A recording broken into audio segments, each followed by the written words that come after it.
Katubanjulire bannaffe aba Jolam Financial Services bano nno beewaayo okulabika nti bayamba ku baana ab'obuwala abaagala okugenda ebweru kukola ggwanga lya Saudi Arabia, Jordan, Qatar, Dubai naye ng'obusobozi bw'ensimbi tebuliiwo bakuyamba mu kye bayita Foreign Employment Loan oba okuteekamu ensimbi n'osasula ng'otandise okukola gwe wenna ayagala okulabika nti oganyulwa mu nteekateeka eno olina okuba ng'oli wakati w'emyaka 20 paka ku myaka 35 passport olina tolina byonna babikuteekamu ne input n'osasula ng'otandise okukola bakolagana ne kampani eziri credible bulungi ezitambuza abaana mu mazima okubafuna yita ku namba y'essimu 075 26 73 640 bakubireko okumanya ebisingawo beba Jolam Financial Services bagamba nti tambula kati osasule oluvannyuma. It's a wedding day. Nali muyimbi mubi. Wali muyimbi mubi. Nenga congratulations again. Mwabaddu myanga agaloboze mabega. Anti wali na biwamfu. Kati ekyo nno kyenyimbi ne banteeka mu autotune mbamula. Kati wene wamanya imba nange. Naye mukwe. Naye mama mozo yagadde okuyimba. Naye nse nali muyimbi. Nali muyimbi nayimba. Naye omanyi bwe nakula ngenda beera omukadde omuyaayi. Bwe nakula njafuuka omukadde omuyaayi.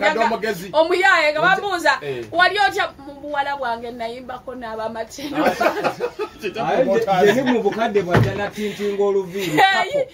Ate nze nera mu bukadde bwange ninza n'okwekuba 3. Omukadde omuyaayi. Ayenda n'okwekuba eyagundi. Nja kubeera omukadde alimba. Era tubalina bangi ba YouTuber. Bakadde nga bayayi. Nga bakadde balimba. Omukadde omulimba.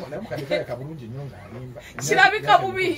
Kirabika bubi naye babikiriza nti kirabika bubi. Nenga congratulations zigenda Mr. Frank Ashumba. Yes. Bagenda tugenda kati mubuulira tutandike. Abaana babadde boogera ku moza tandika agenda maaso. Bavuma ku Mande. Mande anti aliwa. Teyakangabiriza anko. Anka awulirize ebigambo obufumbo si bwangu. Ate obufumbo abugyamu omumwa. Obufumbo si bwa mumwa.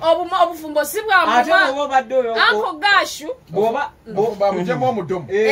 Omudomo. Nnyo nga tonnayingira awo. Funga mudomo. Mu institution eyo. Institution ya mirembe. Oba ne gw'oswalira. Webale. Kati ondaba mulimu ebintu bye sikyakola. Kati ate kati. Congratulations Uncle Frank Agashumba.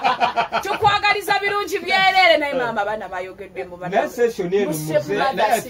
Wandi soso wazamu ko. I think there was a kati nze ndina mu rotho tegera ku nsonga. Soso wazamu. Frank kye yakoze. Abali tojijawa.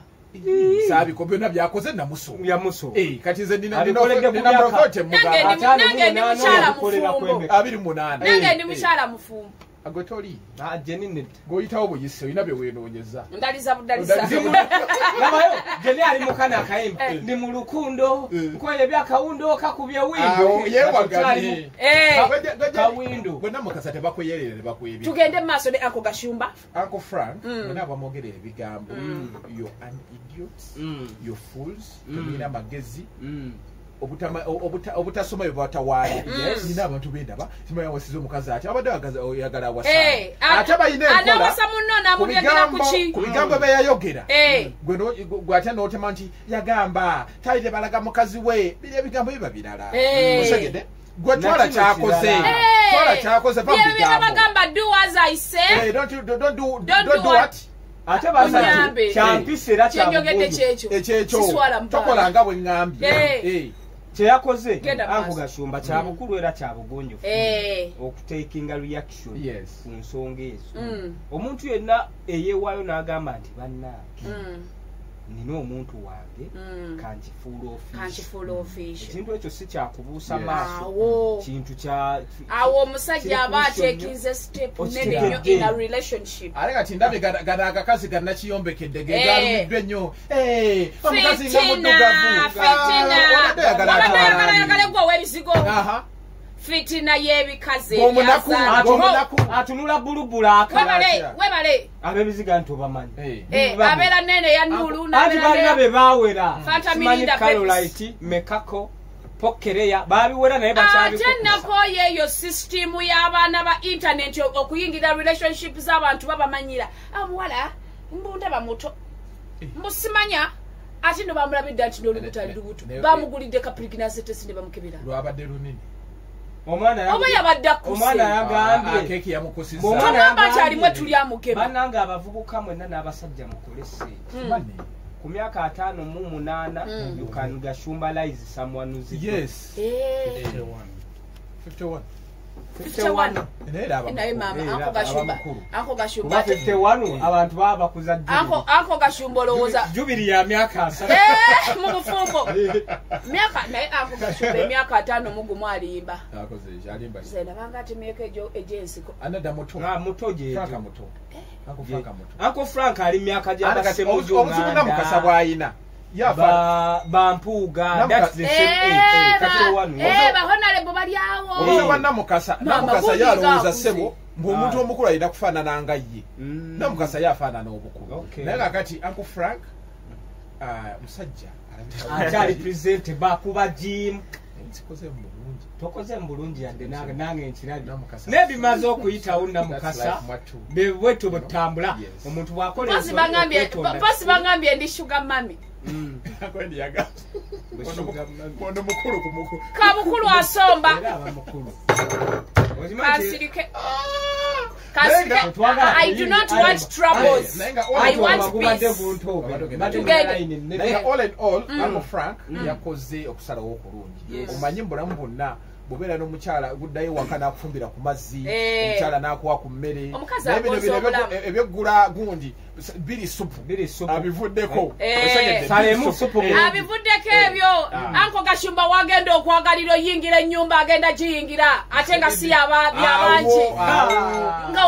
nga wazukira wati mutumbi wayagalira nga bamugulira omwana wange mama afudde ananambo jenkanika agenda gikanika buli kiro Uncle Franka kati kusiba nti omukazi oyina wagundi ono wuwo nakwanya omwana w'omuzungu malidadi ekibulye yawonya obuwala obubadde bumutabaaza agenda omulabisa bino ebiwala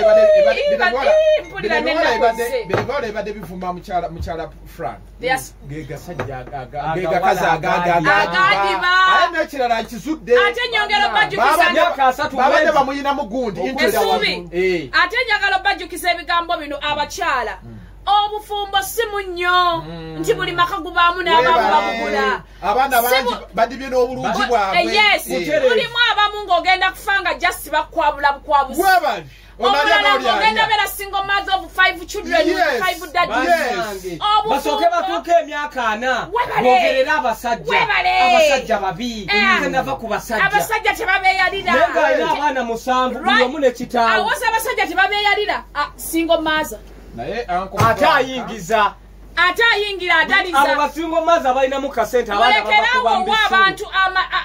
bwe baddamuolidde nga n'omusajja addamuolidde ng'omukwana ate gufuuka gwa loodi beba boogerera Kasumba bebogerera anko waffe Gashumba ako Gashumba nga tumuyiriddewo nnyo omubiri ani munange abadde atuuse ku extent 50 plus mutuufu abantu bonna baba bakakasizza nti oyo musajja muwuulu bw'aba mukazi weyombekedde kino kyeyabakoze kyaleetedde abantu okubeera surprised abantu okugamba kwe kwogera ebigambo naye Uncle Gashumba tepu yabadde y'amaanyi omukyalo ono Franka gwe yatutte yesiba ebbiri Franka alina olugezigezi muyonjo nnyo naye Uncle Franka mu bufumbo tabikola takola obufumbo tebaluleetamu lugezigezi obufumbo bw'osanga muzadde akaana bw'okasanga nga kalina bye katadde popo waako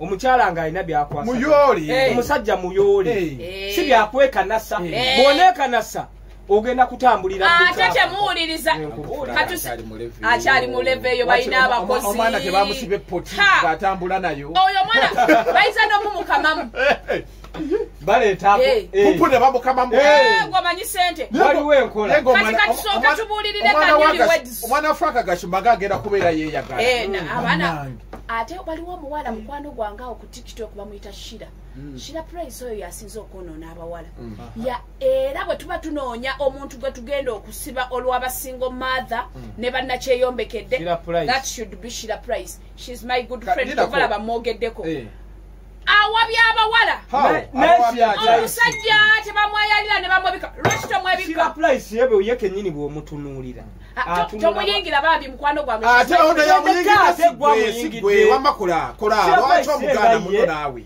atunulanga nakyeyombekedde awedde emirimu leka amukubi era abaana abawala abawuliriza amagezi ga Shira Price mwe kennyini mwababaako ekizibu okitegedde kati tayagala bantu kufumbira tayagala bantu kufumbira muleke omuntu ye bwamulema kisengeza nabala bugenda balema gwe bugenda kulema mulekana tena gwe toli mukwano